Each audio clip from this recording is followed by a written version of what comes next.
ধারাবাহিকভাবে আমরা মশক নিধন, এরপরে এই ভাইরাস ব্যাকটেরিয়া, কীটনাশক ওষুধ ছিটানো, জনগণের জনস্বার্থে যতগুলো জিনিসের প্রয়োজন সিলেট সিটি কর্পোরেশনের সকল কর্মকর্তা কর্মচারী, আমাদের কাউন্সিলর থেকে শুরু করে আমরা সকলেই একযোগে কাজ করছি। এখন আপনারা জানেন এখন মশার একটা উপদ্রব, এবং আমরা একদিকে পরিষ্কার করে যাচ্ছি, অপরদিকে আমরা মশার ওষুধ ছিটাচ্ছি।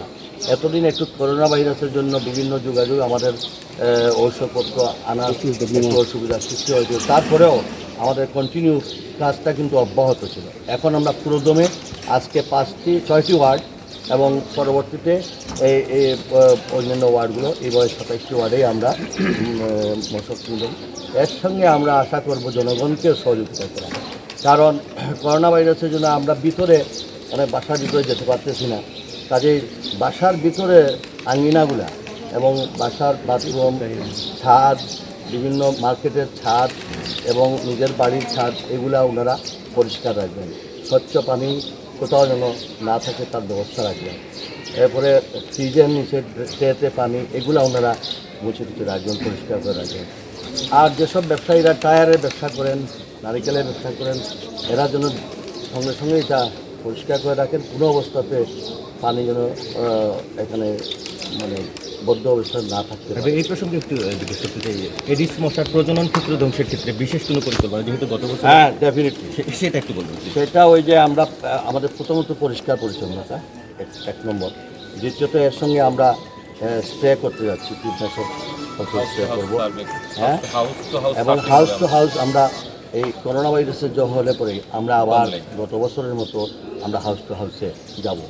তবে এবার যেহেতু করোনা ভাইরাসের জন্য বাইরে থেকে আমরা লোক ভিতরে ঢুকাবো না, সেই জন্য আমি আহ্বান করব জনগণকে, তারা তাদের নিজ বাড়িঘর আঙ্গিনাগুলো আমরা নিজেরা পরিষ্কার করুন, বাড়িটা আমরা পরিষ্কার করব। আর ডুবা, নালা, খাল এবং বাসার ভিতরে কচুরিপনা, এইগুলা নিজেরা পরিষ্কার করতে হবে। বাকি বাইরের যে ডুবা, নালা, খাল যেটা আছে এটা আমরা পরিষ্কার করব।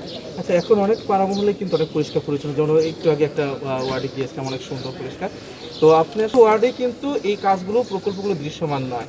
অনেক ওয়ার্ড রয়েছে, অনেক জায়গায় দেখা গিয়েছে যে ওষুধ স্প্রে করেছে, আমরা মনে করেছিলাম বা সাধারণ নাগরিক মনে করেছিল 1 সপ্তাহ অন্তত ভালো থাকবেন, কিন্তু দেখা যায় যেদিন স্প্রে করা হচ্ছে সেদিন রাতেও মশার উপদ্রব রয়েছে। এর জন্য তো আমি আগেও বলছিলাম, আপনারা বারবার একই কথা বলেন। আমি বারবার বলছি, কোনো সময় ময়লা এবং ডুবা, খাল, নালা পরিষ্কার না করে যতই আমি মশার ঔষধ দিই না কেন, এটা সম্ভব হবে না। এবার আপনারা দেখেন আমার টিম কাজ করতেছে, একদিকে পরিষ্কার করে এই ওয়ার্ডগুলো পরিষ্কার করে যাচ্ছে, অপরদিকে আমরা স্প্রে করে যাচ্ছি।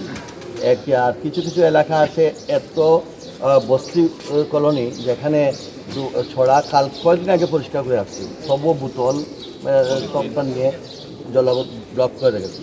আমরা কিন্তু পরিষ্কারভাবে চলমান আমরা কাজ করে যাচ্ছে, আমাদের টিম একদিকে কাজ করে যাচ্ছে, অপরদিকে আমরা ইনশাল্লাহ গতবার যেভাবে আমাদের এই সিলেট মহানগরীতে ডেঙ্গু কিংবা যাতে আমাদের এখানে প্রাণহানি হয় নাই, এবং আমরা বাংলাদেশে এটা বলতে পারি আমরা সিলেটে আমরা সব সময় যেভাবে জনগণের সহযোগিতার কাজ করছি, আগামী দিনগুলোতে এরকম করে।